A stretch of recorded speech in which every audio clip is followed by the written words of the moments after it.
ആതുരാലയങ്ങൾ മാനവിക ദർശനങ്ങൾ ഉൾക്കൊള്ളണമെന്നും അവ മനുഷ്യ സ്നേഹത്തിന്റെ മുഖമാകണമെന്നും കാഞ്ഞിരപ്പള്ളി രൂപത അധ്യക്ഷൻ മാർ ജോസ് പുളിക്കൽ പറഞ്ഞു. മുണ്ടക്കയം മെഡിക്കൽ ട്രസ്റ്റിൽ പുതിയതായി നിർമ്മിച്ച മദർ ആൻഡ് ചൈൽഡ് സെന്ററും അത്യാഹിത വിഭാഗവും നാടിന് സമർപ്പിച്ച സംസാരിക്കുകയായിരുന്നു മാർ ജോസ് പുളിക്കൽ. 1965 സ്ഥാപിതമായ മെഡിക്കൽ ട്രസ്റ്റ് ഹോസ്പിറ്റൽ എപ്പോഴും സാധാരണക്കാരുടെ പക്ഷം ചേരുവാനും സാമൂഹിക പ്രവർത്തനങ്ങളിൽ ഏർപ്പെടുവാനും ശ്രമിച്ചിരുന്നു. മനുഷ്യരിൽ ദൈവമുഖം കണ്ടെത്തുന്ന ആധ്യാത്മിക ശുശ്രൂഷയാണ് ആതുര ശുശ്രൂഷ. ഹോസ്പിറ്റൽ പുതിയതായി നിർമ്മിച്ച മദർ ആൻഡ് ചൈൽഡ് കെയർ വിഭാഗവും അത്യാഹിത വിഭാഗവും കാഞ്ഞിരപ്പള്ളി രൂപത അധ്യക്ഷൻ മാർ ജോസ് പുളിക്കൽ ആശീർവദിച്ച് നാടിന് സമർപ്പിച്ചു. അങ്ങനെ എല്ലാവരുടെയും വലിയ സഹകരണത്തോടെ സ്നേഹത്തോടെ ഒരു പൊതു സമൂഹത്തിന്റെ വികാരമായ ഈ ആതുരാലയം പുതിയ രൂപഭാവങ്ങൾ വരിക്കുന്നു എന്നുള്ളതിന്റെ ഒരു പ്രത്യക്ഷത്തിലുള്ള അനുഭവം തരുന്ന ഇന്നത്തെ ഈ ഉദാശകർമ്മം അനുഗ്രഹീതമാണെന്നുള്ളത് ഞാൻ സന്തോഷത്തോടെ എടുത്തു പറയാൻ ആഗ്രഹിക്കുന്നു. ഇതിന്റെ പുറകില് ജീവിതം മുഴുവൻ സമർപ്പിച്ച ഏതാനും അച്ഛന്മാരുണ്ട്. ഞാൻ എത്ര പറഞ്ഞാലും അത് കൂടിപ്പോകില്ല, എത്ര പറഞ്ഞാലും അത് തീരത്തുമില്ല. അതേ വിട്ടുപോകുന്ന രണ്ടുപേരും, സോജി അച്ഛൻ ആൻഡ് ദീപു അച്ഛൻ, സിജു അച്ഛൻ, ജേക്കബ് അച്ഛൻ തീർച്ചയായിട്ടും ഉണ്ട് ആത്മീയ പിതാവ് എന്ന നിലയിൽ.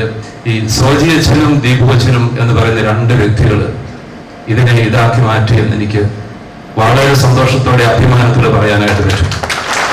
അവരുടെ ആത്മാർത്ഥമായിട്ടുള്ള അധ്വാനം, അവരുടെ ഹൃദയവും മനസ്സും പ്രാർത്ഥനയും ചിന്തയും ആരോഗ്യവും മുഴുവനും ഇതിനെ ഇതാക്കി മാറ്റുന്നതിന്റെ പുറകിലുണ്ട്. ചടങ്ങിൽ കാഞ്ഞിരപ്പള്ളി രൂപത മുൻ അധ്യക്ഷൻ മാർ മാത്യു അറക്കൽ മുഖ്യ സന്ദേശം നൽകി. ഇതിന്റെ മുതല് ഇതെല്ലാം കാണുകയും മനസ്സിലാക്കുകയും ഇതിനോട് ചേർന്നിരിക്കുകയും ചെയ്ത ആളുകളാണ് ഇതിൽ കൂടിയിരിക്കുന്ന ആളുകൾ. എന്തായിരുന്നു മെഡിക്കൽ മിഷൻ സിസ്റ്റേഴ്സ് ആത്മാർത്ഥമായി ബുദ്ധിമുട്ടി തുടങ്ങി വെച്ചൊരു പ്രസ്ഥാനം തുടർന്ന് കാലത്തിൽ ഭൂമി ഏൽപ്പിച്ചു കഴിഞ്ഞപ്പോൾ വളരെ പ്രയാസപ്പെട്ടാണെങ്കിലും അതൊക്കെ മുമ്പോട്ട് നീങ്ങി ജോസ് പുളിക്കൽ വന്നു കഴിഞ്ഞപ്പോൾ ഒരു പുതിയ ജീവൻ ലഭിക്കുന്ന വലിയ രംഗത്തേക്ക് കടക്കുകയാണ്.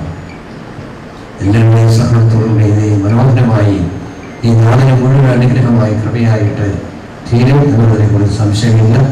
Mundakayam medical trust president father Bobby Alex Mannamplackal, director father Soji Kannalil, administrator father Deepu Puthenpurackal, assistant director father Siju Njallamackal, Poonjarammal advocate Sebastian Kulathinkal, Idukki ജില്ലാ panchayat president KT Binu, PRO Arun Andoor തുടങ്ങിയവർ പ്രസംഗിച്ചു.